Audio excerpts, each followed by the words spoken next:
आज के वीडियो में बातें होंगी प्रॉब्लम्स के बारे में जो कि यंगस्टर्स के मन में आ रही हैं। प्रधानमंत्री मोदी जी के भाषण को सुनते टाइम रीजन है हिंदी लैंग्वेज का यूज करना। पूरी बात क्या है जब आपको पता चलेगा तो आप भी हैरान हो जाएंगे। इंस्टाग्राम ने भी अपने यूजर्स को एक गुड न्यूज दी है। इनफैक्ट एक नहीं दो गुड न्यूज दी हैं इंस्टाग्राम कंपनी की तरफ से। अगर आप इंस्टाग्राम यूजर हैं तो जानिएगा ज़रूर और बने रहिए इस वीडियो में। लगभग 35 मिनट का संबोधन किया था प्रधानमंत्री मोदी ने परसों रात को पूरे देश के मित्रों के साथ। मोदी जी हमेशा शुद्ध हिंदी का ही यूज़ करते हैं अपनी स्पीच में, पर ट्विटर में ट्रेंड हो रहा है एक नया कंपेनियन कि प्रधानमंत्री मोदी जी से रिक्वेस्ट है कि हमारे देश के नए बच्चों की हिंदी का यूज़ कम करें क्योंकि इतनी शुद्ध हिंदी समझ में नहीं आती है। जहां एक साइड मोदी जी पूरे देश को गाइड कर रहे हैं, वहीं दूसरी साइड कुछ लोगों को इनकी बातें ही समझ में नहीं आ रही हैं। वैसे तो इंग्लिश इंटरनेशनल लैंग्वेज है, बट हिंदी हमारी मदर टंग है, तो इसको भी बोलना और समझना आपको एक चीज़ और बता दूं कि गूगल के फायरबेस में कुछ बग्स हैं, कुछ प्रॉब्लम्स हैं और वहां से डेटा लीक किया जा सकता है। गूगल प्ले स्टोर में ऐसे बहुत सारी ऐप्स हैं जो फायरबेस से कनेक्टेड हैं और प्रॉपरली कनेक्टेड हैं या नहीं, और उनका जो डेटाबेस है वो लीक किया जा सकता है। और मैं इन ऐप्स की अगर काउंटिंग बताऊं तो 24,000 ऐप्स ऐसी हैं। मैं आपसे यह बोलना चाहूँगा कि इंटरनेट की दुनिया रियल दुनिया नहीं है। ये हमारे लिए ज़रूरी तो है, डेवलपमेंट के लिए नेसेसरी तो है, पर इस पर आप अपने सीक्रेट्स डिटेल्स बिल्कुल मत डालिए जिससे लीक होते ही आप बर्बाद हो जाएं। Nirmala Sitharaman finance minister of our country ने बताया कि अप्रॉक्स 3 लाख करोड़ रुपए यूज़ होंगे एमएसएमई उद्योग में, लोन्स को माफ़ करने के लिए, इनको आगे बढ़ाने के लिए।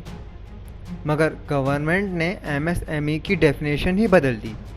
जो अभी माइक्रो स्मॉल मीडियम था, माइक्रो बिजनेस वो जो आप 25 लाख के ऊपर इन्वेस्टमेंट करते हैं, स्मॉल वो जिसमें इन्वेस्टमेंट 5 करोड़ से ऊपर है, और मीडियम वो जिसमें इन्वेस्टमेंट 10 करोड़ से ऊपर है।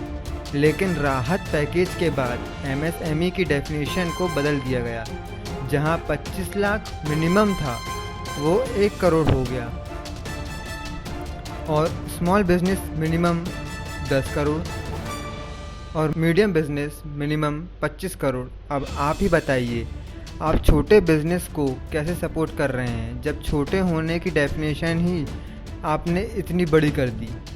सीतारमण जी ने ये भी कहा कि लगभग 45 लाख बिजनेस इससे फ़ायदे में आएंगे और 25 करोड़ से ज़्यादा जिनका लोन पेंडिंग है और 100 करोड़ से ज़्यादा जिनका इन्वेस्टमेंट है उनका लोन को भी माफ़ किया जाएगा फ़िलहाल के लिए। अगर इतना बड़ा अमाउंट छोटे छोटे बिज़नेस में लगता तो 45 लाख नहीं 1 करोड़ बिज़नेस होते हमारे देश में। अगर ये बात सही लगती है तो लाइक करके सपोर्ट कीजिए। दोस्तों, इंस्टाग्राम ने भी 2 न्यू अपडेट्स निकाले हैं। पहला स्टोरी फीचर है, सपोर्ट स्मॉल बिजनेस का। आपके घर के आसपास जो भी बिजनेस है आप उसको हाइलाइट्स में ऐड कर सकते हो, स्टोरी में ऐड कर सकते हो ताकि वो बिज़नेस चल सके, और स्मॉल बिजनेस कम्युनिटी में अपने आप पॉपअप होगा और सामने आएगा जिससे लोगों को पता चलेगा और एडवर्टाइजमेंट भी होगी। सेकेंड अपडेट ये है कि अब आप अपने पोस्ट से 25 लोगों के कमेंट्स एक साथ डिलीट कर सकते हो। 25 कमेंट्स को एक साथ पिन करके डिलीट कर सकते हो। ये आपके लिए इजी भी रहेगा। इंस्टाग्राम की बात करी है तो ट्विटर को ना बुरा लगे। ट्विटर के सीईओ का कहना है कि अब लॉकडाउन ओपन होने के बाद वो अपने लोगों को कंपनी वापस नहीं बुलाएंगे काम के लिए।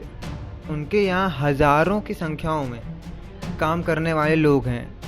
अब वो वर्क फ्रॉम होम मतलब घर से ही काम करेंगे क्योंकि उनका ज़्यादातर काम लैपटॉप से होता है और वो घर से ही कर सकते हैं। कुछ जो काम होते हैं जैसे सर्वर को मेंटेन करना, वो फिज़िकल होता है, वो ऑफिस में आकर कर सकते हैं। और भी कंपनीज़ को ये चीज़ अडॉप्ट करनी चाहिए। मोदी जी ने अपनी स्पीच में इसके बारे में भी बोला था और इस बात का वो सपोर्ट भी करते हैं। मेरे रईस दोस्तों के लिए खुश खबर है, मेरा मतलब जो लोग फ़्लाइट यूज़ करते हैं ट्रैवलिंग के लिए, उनको इस लॉकडाउन में घर वापस आने के लिए दिल्ली से 170 डोमेस्टिक फ़्लाइट्स चलाई जाएंगी अलग अलग सिटीज़ के लिए। और ये फ़्लाइट्स 19 मई से चालू होंगी और ये फ़्लाइट्स एयर इंडिया की रहेंगी। बाकी कंपनीज़ को भी परमिशन है। और अगर आपको जानना है कि कौन सी फ़्लाइट्स कहाँ जाएंगी तो मैं डिस्क्रिप्शन में लिंक दे दूँगा, आप वहाँ से चेक कर सकते हैं। चाइना की चीज़ें तो आप सब जानते ही होंगे, चले तो चाँद तक नहीं तो रात तक।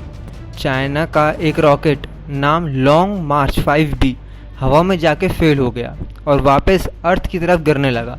5 मई को ये रॉकेट लॉन्च हुआ था और 12 मई को ये वापस अर्थ से टकरा गया। जिस टाइम ये रॉकेट गिरा, अगर उससे 15 मिनट पहले गिरता तो सीधा न्यूयॉर्क सिटी के अंदर गिरता। अभी ये गिरा है अटलांटिक ओशन में, किसी को कुछ नहीं हुआ है।